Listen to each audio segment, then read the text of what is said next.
é rotação de corpos rígidos.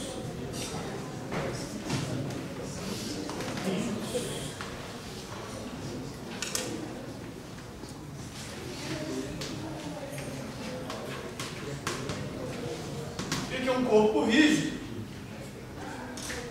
De maneira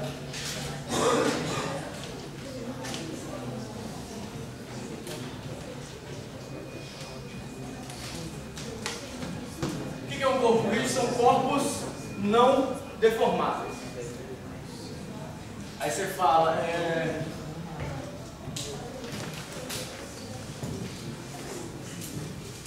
existe algum corpo que seja não deformável? Não. Tá? Isso, quando você fala assim, olha, ou quase não deformável. Tá? Você vai pensar bem, o que seria, hoje, diria assim, os materiais mais não deformáveis conhecidos?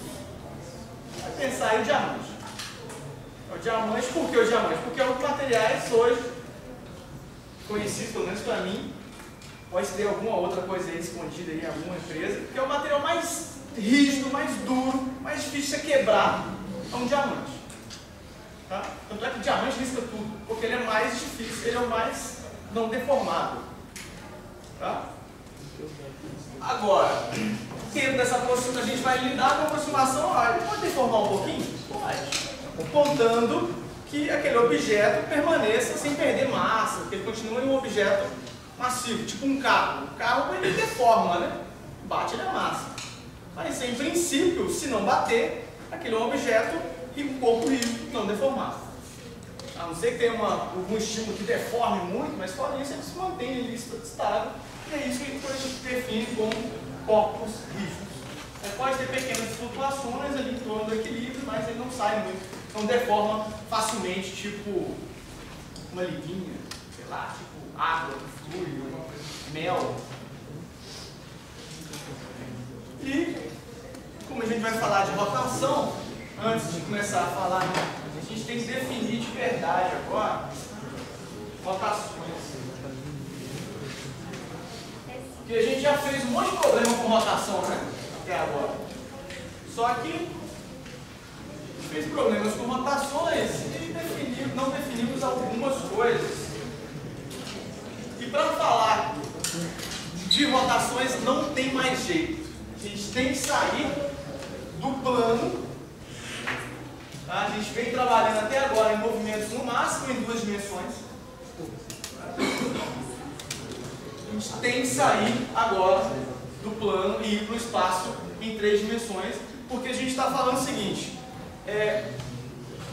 se esse cara gira assim, ó, as partículas, se eu chamar isso aqui de eixo Z e aqui de XY, as partículas, quando eu estou fazendo um caderno girar, estão se movimentando em que plano? XY. Mas para onde aponta o vetor velocidade angular? Ele é um cara que vai estar apontando perpendicular. Esse cara aqui, ele vai estar apontando para fora. Porque como é rotação, a rotação é definida em termos da regra da mão direita. Então, se esse cara gira assim, a velocidade angular dele aponta para cima. Se esse cara gira para cá, as partículas estão se movendo aqui, mas o vetor velocidade angular aponta para baixo. Tá? Então, até então a gente nem tinha falado de vetor velocidade angular, a gente só tinha falado do movimento de rotação e tal. Agora, ou seja, a gente tem que sair do plano. A gente tem que olhar em 3 dimensões agora. E aí eu vou usar um exemplo aqui para pensar num objeto rígido, que é uma seta. Tá? Essa seta, inicialmente, posso falar o seguinte, olha, ela está posição, ponta da seta está aqui. Isso aqui eu vou falar tem tamanho, por exemplo, R. Tá? Esse negócio está inicialmente fazendo um ângulo θ1, no tempo t igual a 1. E se essa seta gira no plano XY, ela depois de um certo tempo, ela veio para cá.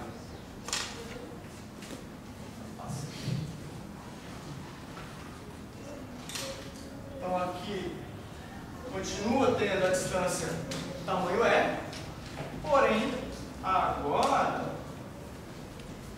ele foi para um ângulo θ2, tá?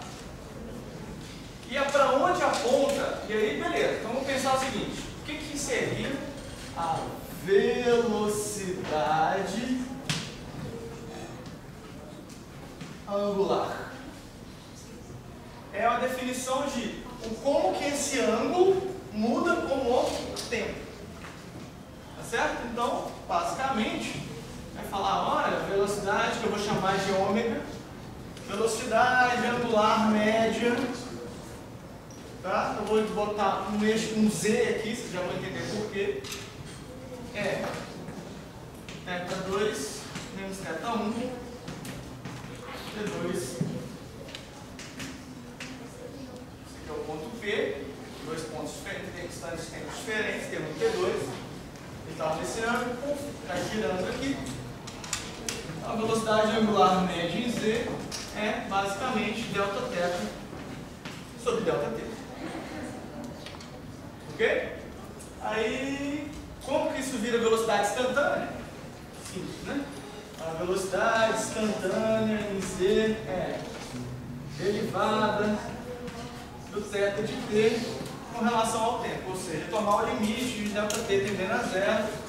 E isso é a definição de velocidade angular. Tá? Agora, olha só, usando a regra da mão direita, como esse cara está girando assim, ó, a direção dessa velocidade angular aponta para onde? É uma velocidade, certo? Se é velocidade, é um vetor. Se é um vetor, tem que ter uma direção. Tá? Então, essa direção é definida aqui, ó.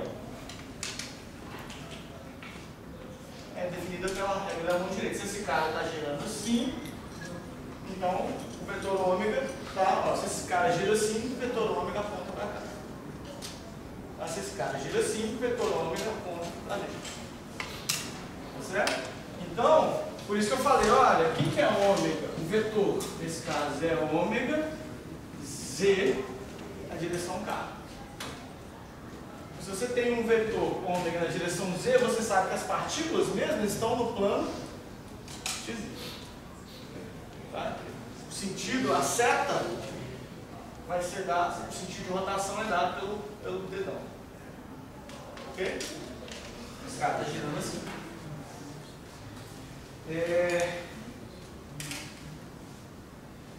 Isso. E agora, aí tem um problema. Para que lado que você define sentido, velocidade positiva ou negativa agora? Seria arbitrário, você concorda? Você tem que definir qual lado que é positivo, qual lado que é negativo. Tá? Você tem que escolher, fazer uma definição. Tá? E aí você fala, ó, toda vez que ele girar no sentido anti-horário é positivo. Toda vez que ele girar no sentido... Não, ele está girando no sentido anti-horário. O vetor ômega aponta na direção do vetor no sentido Z positivo. Tá vendo? Anti-horário, o ômega está na direção do Z positivo, então isso é uma rotação com velocidade angular positiva. Se ele girar no sentido horário, o vetor ômega aponta no sentido menos Z, então isso será uma velocidade angular negativa. Tá? Beleza.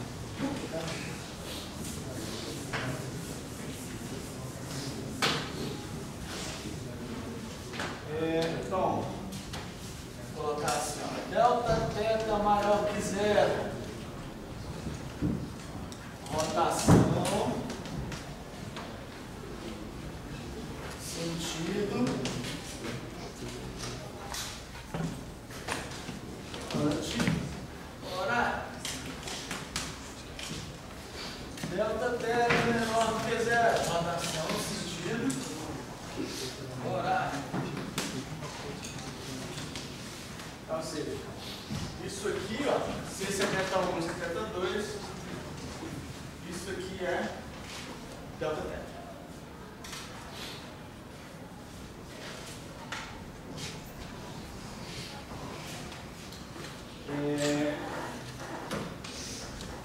Bem, vou falar uma coisa que talvez muitos de vocês já saibam, mas como eu sempre assumo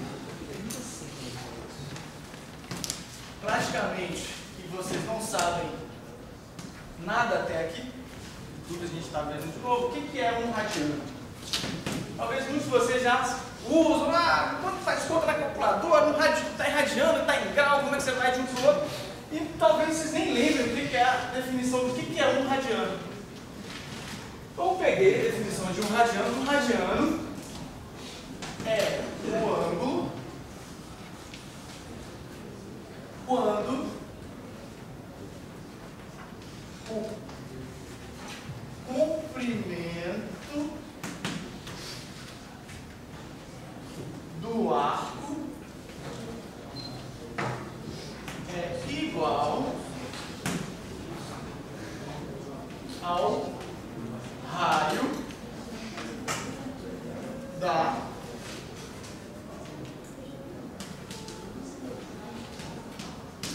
circunferência. Então, se isso aqui, ó, ele fez um ângulo delta θ, isso aqui, ó, é o arco da circunferência. Quando esse comprimento for exatamente igual ao tamanho do raio, ele andou 1 radiano. Então, se você pensou fazer o desenho aqui, só para ficar o desenho exatamente embaixo do texto, eu tenho um raio R, tá? Esse raio R descreve, ele gira de um ângulo delta θ. Ao girar, ele descreveu um arco de tamanho S. Tá? Então, 1 radiano é quando S, você fala S é igual a 1 radiano vezes R. Ou seja,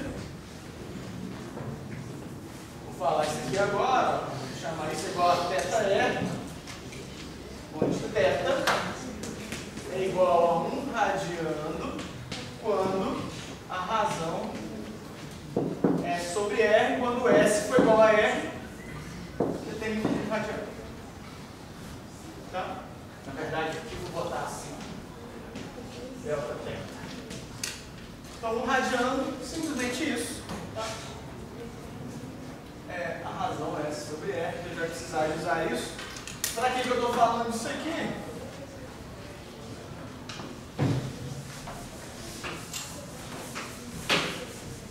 E agora, velho, olha, qual é a unidade do ômega? Ômega é ângulo por tempo. Tá? Então, a unidade do ômega no SI é a unidade de ângulo. Qual que é a unidade de ângulo? Radiano. Dividido, qual que é a unidade de tempo? Segundo.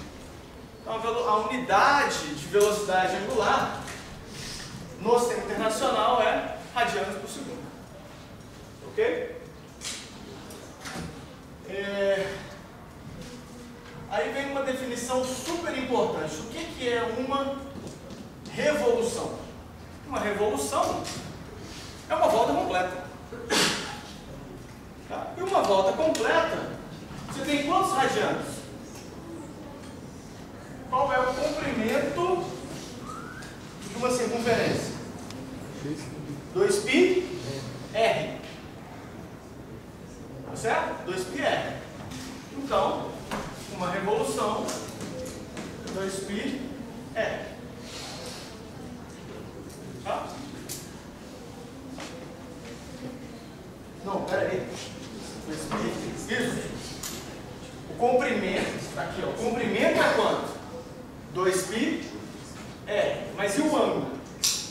Em radianos. É 2π dividido por R. Então dá simplesmente 2π radiano. Entenderam? Sim? Não? Vou voltar. Comprimento da circunferência. S, 2πr. Mas e o ângulo em radiano? É o comprimento dividido pelo raio. Então dá simplesmente um ângulo total da 2π. Então uma revolução é 2π radiano. Tá? Aí eu vou usar esse conceito só para falar o seguinte: o que é um R? Vou botar assim. Não, vai. Vou botar 60. O que é 60 RPMs? Já deve ter visto esse quando alguém falar sobre o que é RPM. RPM é rotações por minuto. Tá. Eu botei esse 60 aqui só para ficar redondinho. Então eu tenho 60 rotações, é o mesmo que revoluções. Então RPM são 60 RPM são 60 revoluções por minuto. Tá, então 60 RPM vão ser 60 revolução. Uma revolução é 2π radiano por minuto. Um minuto tem 60 segundos. Então 60 RPM é igual a 2π radiano por segundo. Ou seja, 60 RPM quer dizer que em um segundo ele dá uma volta. Ok? E uma vez feito isso, você tem também o que é um RPM. Deixa eu jogar o 60 para cá, então vai dar dividido por 2 π sobre 30 radianos por segundo. Um RPM. Se você quiser né? Eu prefiro 60 RPM que fica redondinho.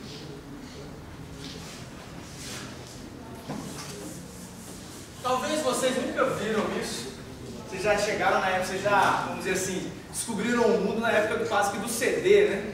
E o CD não tem esse negócio de mudar a velocidade de rotação. Mas aqueles discos, aquelas vitrolas antigas, tinham discos gravados em 65, não, em 60 e 45 RPM. Daí tem umas vitrolas antigas que tem um botãozinho assim. Você girava, a música fica meio... Aí você tinha três, na verdade. Tinha música que era a padrão, 45 e uma à frente. Então você podia escutar falando bem rapidão, ou voltar, ficar bem lento. No fundo você estava alterando a velocidade de rotação ali. E tinha lá o 45, 60 e tinha uma 65, um negócio assim. Hoje em dia não tem mais isso. Até tem, quem mexe com DJ, quem é DJ e tal, tem que mexe ainda com vinil, tem lá ainda essa possibilidade. Fazer uns remixes. Então tá, dado tudo isso aí, fazer um exemplo simples, só pra gente ir. Imagine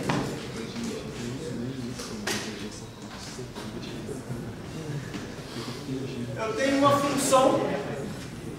Eu vou lá, pego um disco, tá? Um disco de vinil, marco ela, marco um ponto ali no disco e fico olhando como é que aquele ângulo, aquela posição está mudando no tempo. Aí eu chutei aqui, tem uma função θ de tempo, eu consigo determinar ela, tá?